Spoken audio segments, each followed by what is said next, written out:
मंच से आज हमारे बीच राष्ट्रीय कवि विनय शुक्ल विनम्र जी हैं।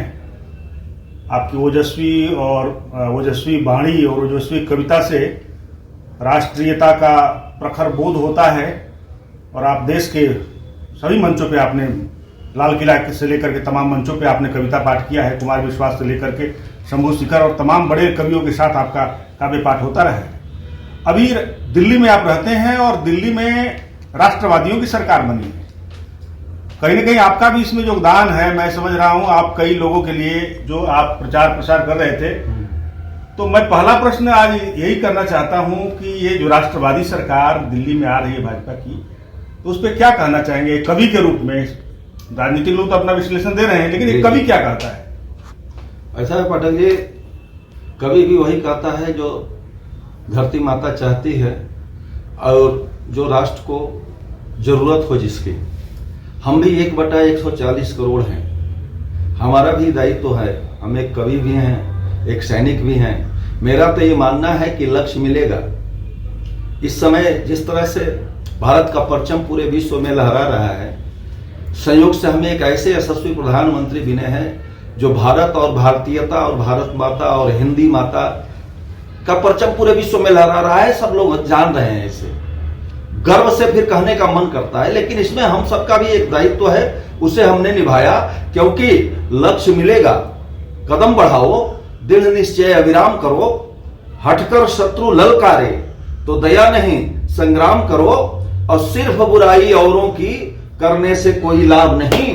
अच्छे दिन की चाहत है तो खुद भी अच्छे काम करो। बहुत अच्छे। 1 मिनट 2 मिनट के बाद कवि विनय विनम्र जी, आप तो आपके नजरों में अभी कुंभ चल रहा है। देश में सनातन का एक बहुत बड़ा जागरण हुआ है।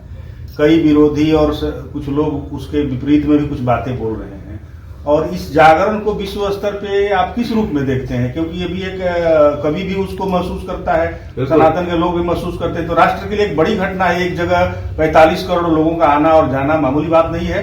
तो उसको आप किस परिप्रेक्ष्य में देखते हैं? देखिए पाठक जी, अभी तो 30 दिन में ही 45 करोड़ हो गए हैं। ये 60 करोड़ भी होंगे। अभी बाकी दिन शेष बचे हुए हैं। मैं ये मानता हूं कि जो केवल निजी संसाधनों को जुटाने में, भारत माता को नोच नोच कर खाने में लगे हुए थे, ऐसे दुष्टों को तो विरोध लगेगा ही और विरोध करेंगे भी, क्योंकि वो अपने पूर्वजों की उस सीख को भूल चुके हैं। मैं उन्हें याद दिलाना चाहता हूं कि अपने पुरखों के संघर्षों का हर पल हम ध्यान करें। उनका भी यह दायित्व बनता है। वो इस समय भूल गए हैं कि 1/140 करोड़ है। अपने पुरखों के संघर्षों का हर पल हम ध्यान करें। मातृभूमि रक्षा हित जनहित, अर्पित तन मन प्राण करें। अमन सुमन नित खिले चमन में, एक साथ संकल्पित हो। आओ आओ आओ हम सब मिलकर ऐसे भारत का निर्माण करें। आओ हम सब मिलकर ऐसे भारत का निर्माण करें। उनके लिए यही संदेश है। बहुत अच्छा। मैं कवि जी, अभी चूंकि राजनीतिक माहौल भी है, धर्म का भी माहौल चल रहा है, संसद भी चल रहा है और कई प्रकार की चीजें हैं, तो कवि भी समाज का एक महत्वपूर्ण अंग होता है। तो अब मैं जानना चाहता हूं कि ये जो दिल्ली में सरकार के पूर्व मुखिया थे, उनके बारे में क्या आपकी कोई टिप्पणी है? क्योंकि वो एक बहुत ही चर्चित और एक उनका एक पराभव हुआ है, तो कभी भी उनके बारे में कुछ 2 शब्द आपके मुंह से सुनना चाहते हैं हम इस चैनल के लिए। बिल्कुल निश्चित रूप से आपने बिल्कुल सही पूछा है। जिनसे बहुत उम्मीदें थी दिल्ली को, जो एक हमने तो माता पिता और पूर्वजों से सुना जेपी का आंदोलन के बाद ऐसे क्रांति आई वैसे क्रांति आई, तो हमने देखा नहीं लेकिन ढंग से।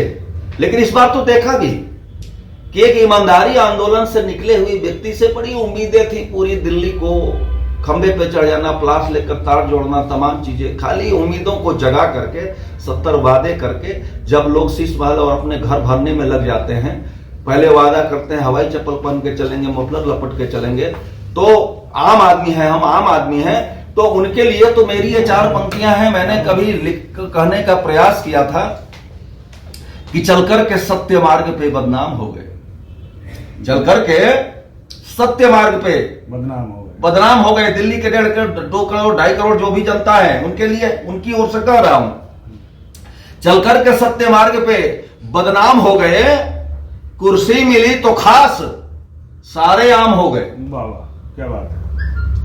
चलकर के सत्य मार्ग पे बदनाम हो गए, कुर्सी मिली तो खास सारे आम हो गए। अब बाजी लगाते प्राण की नित राष्ट्र हित में जो चर्चा में नहीं आ सके, बेनाम हो गए। वाह, क्या सबूतें मांगी जाती थी सैनिकों से, सर्जिकल स्ट्राइक के तमाम चीजें। तो ऐसे लोगों को तो भगवान ही भला करें। दिल्ली को कम से कॉपीराइट है। एक मिनट सर, एक मिनट।